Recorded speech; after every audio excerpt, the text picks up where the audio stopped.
No, de hecho, Porfirio Díaz fue un dictador en México. ¿Alguien sabe cuánto aproximadamente duró Porfirio Díaz su dictadura? ¿Cuánto tiempo duró? De 30 a 31 años. Tuvo... ¿De qué fecha a qué fecha fue dictador? Fue de 1877 a 1880 y de 1884 a 1911. ¿Por qué tuvo un lapso de 4 años en donde dejó a alguien más a cargo?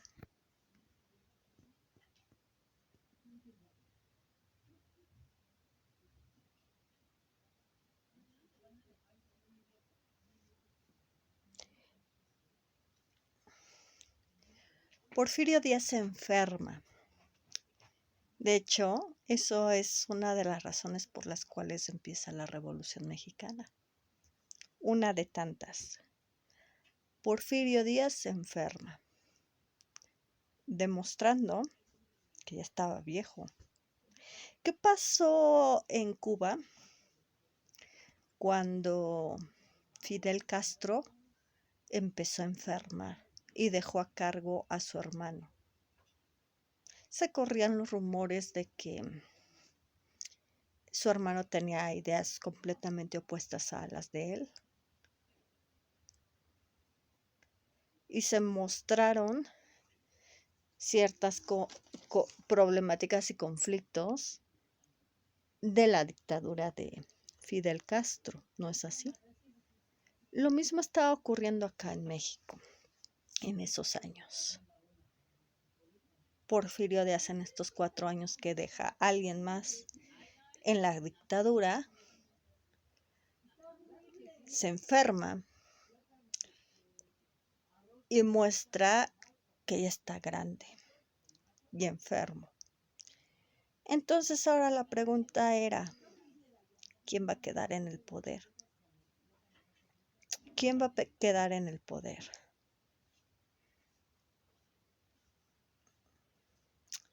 Y fue justamente incluso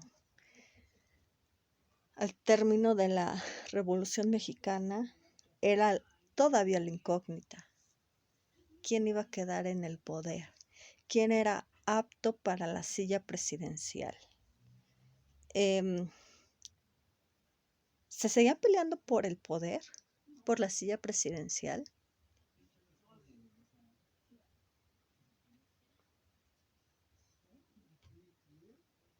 Sí, sí se seguían peleando por el poder, a tal grado de que la mayoría de los caudillos, de los revolucionarios, fueron asesinados, ¿no es así?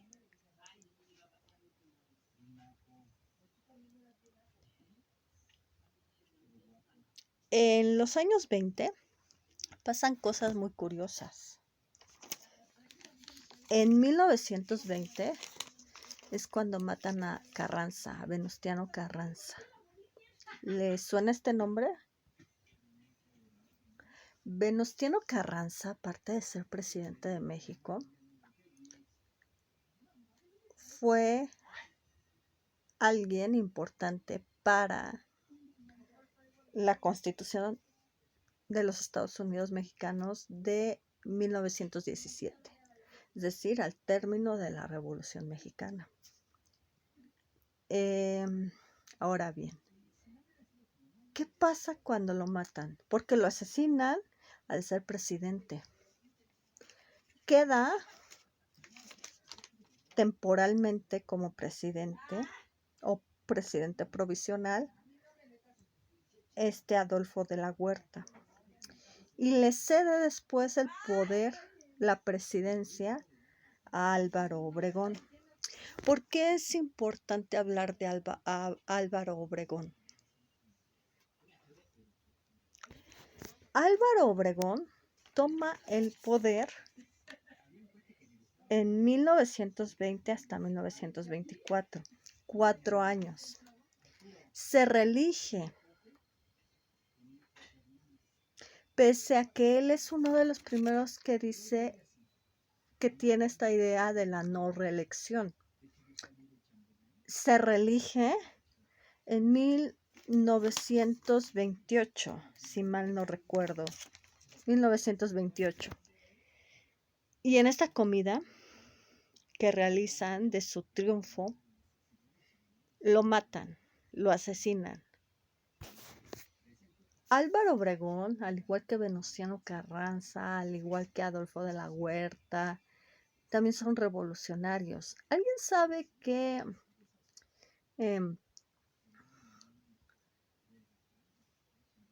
cómo se le llama esta etapa? Que termina incluso con Plutarco Elías Calles.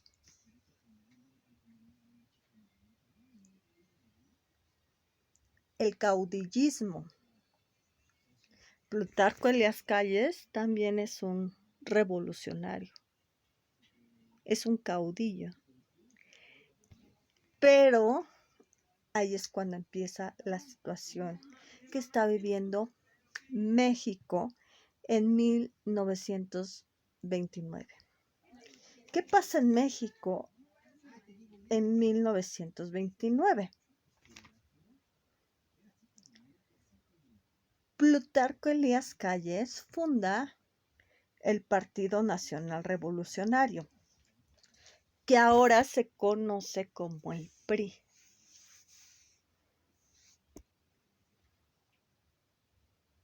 Sí, Lázaro Cárdenas cambia el nombre después de Plutarco Elías Calles, pero Plutarco Elías Calles es el que lo funda en 1929, justamente en el año en el cual se da el crack del 29, la Gran Depresión en Estados Unidos.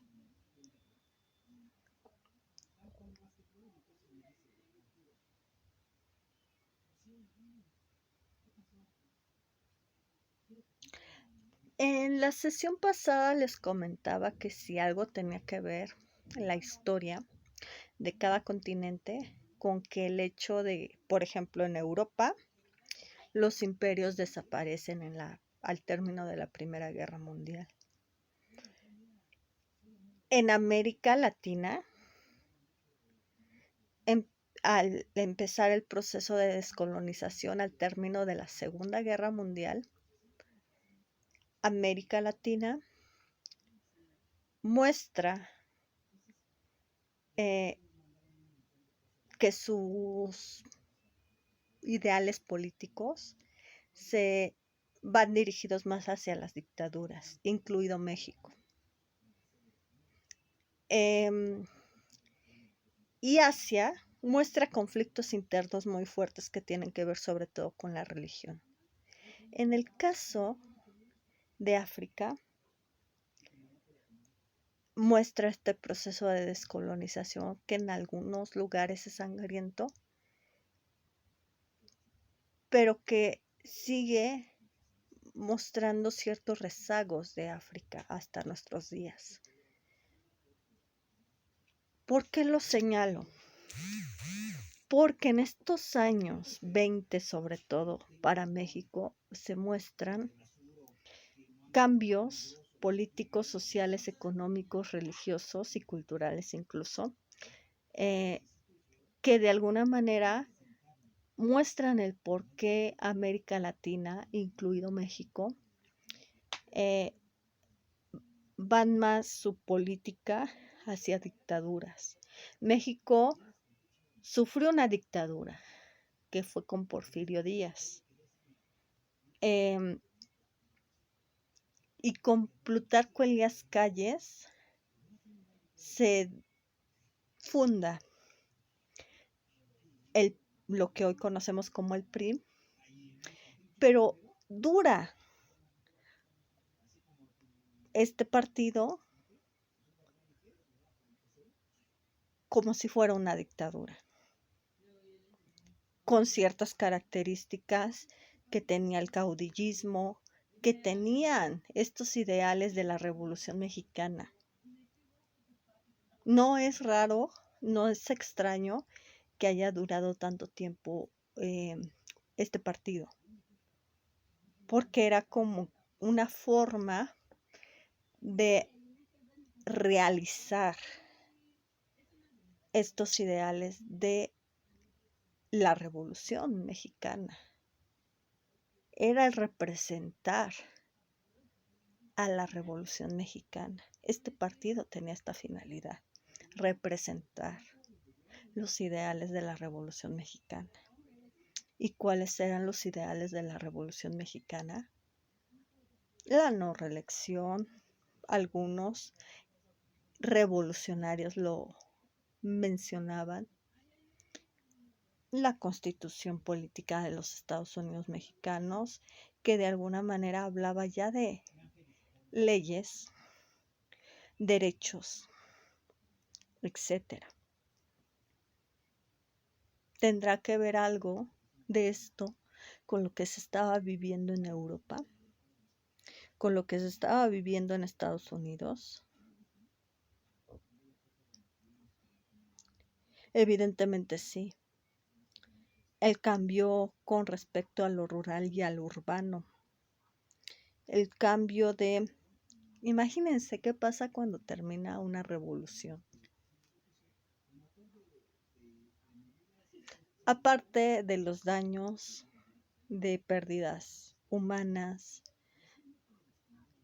están de no saber quién diablos va a dirigir, quién diablos va a quedar en el poder, qué vamos a hacer, imperio, seguir con dictadura, seguir como un régimen totalitario, ¿qué vamos a hacer? Y si se dan cuenta, desde aquí ya se estaban peleando por la silla presidencial. ¿Les suena esto todavía en nuestros días? Que siga pasando, que siga ocurriendo.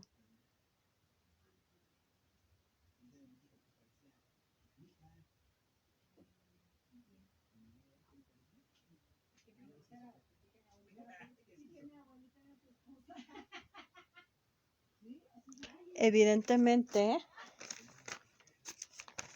sí, estaban afectando. Comentaba la sesión pasada que, por ejemplo, los ideales de la Revolución Francesa, 1789, fraternidad, igualdad, libertad, progreso, que de hecho el progreso también se remarca y se reafirma en la Revolución Industrial, en esta parte del famoso siglo de las luces, de la ilustración, del razonamiento. Todo esto está influyendo también en México en estos tiempos. Una constitución de 1917 no es en balde.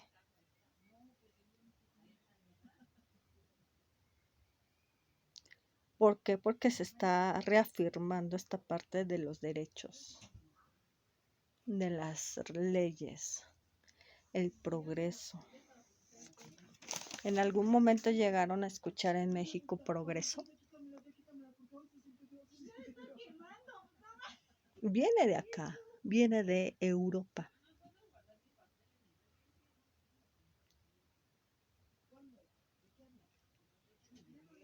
Entonces,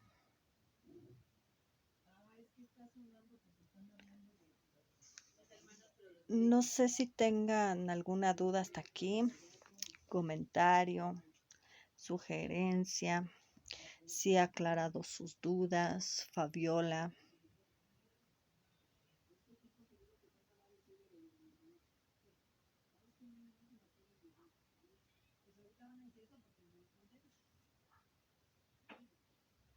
Ok, perfecto. Con los regímenes totalitarios,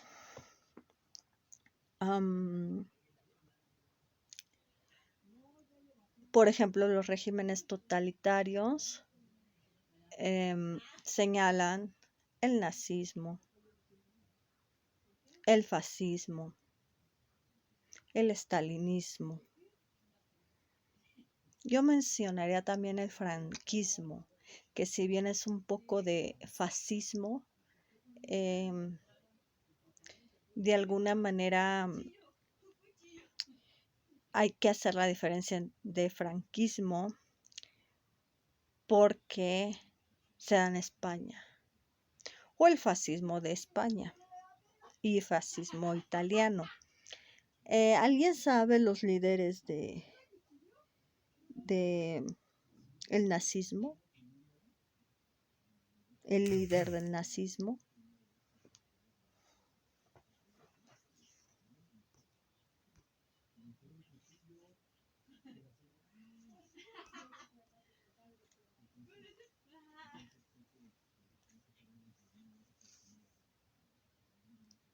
Así es, Adolfo Hitler.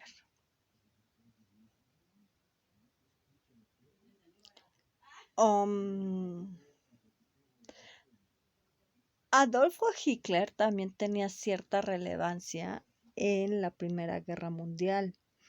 En la Primera Guerra Mundial tenía de alguna manera, por ejemplo, combatió en la guerra, en la Primera Guerra Mundial combatió. Vio esta parte, evidentemente al ser combatiente, vio esta parte de, Alemania es el país perdedor. De hecho, por eso tenía mucho en esta mentalidad, esta idea de nos quitaron las colonias que eran de Alemania, nos quitaron territorio. Y lo primero que hace incluso Hitler en la Segunda Guerra Mundial es invadir. Es invadir territorios que formaban parte de Prusia o del Imperio Alemán.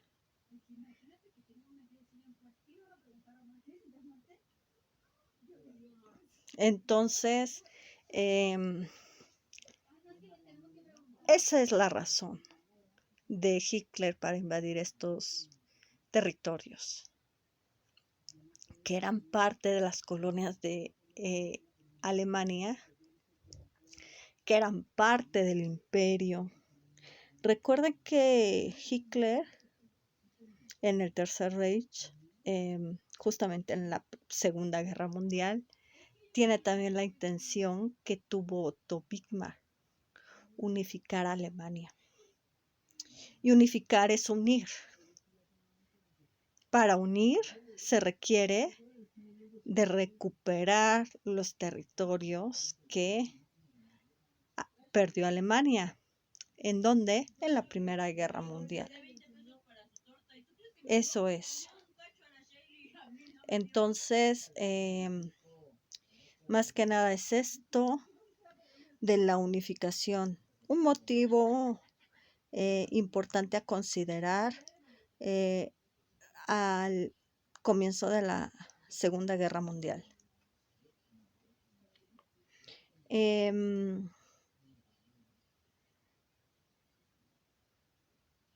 ¿Hay alguna otra cuestión aquí con respecto al el régimen autoritario nazista? Hitler toma, antes de ser Führer en 1933, es canciller.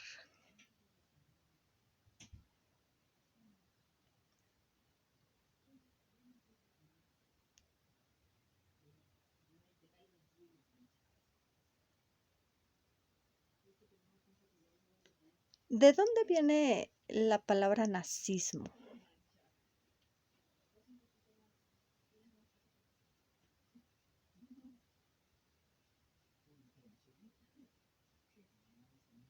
Viene del partido, exactamente.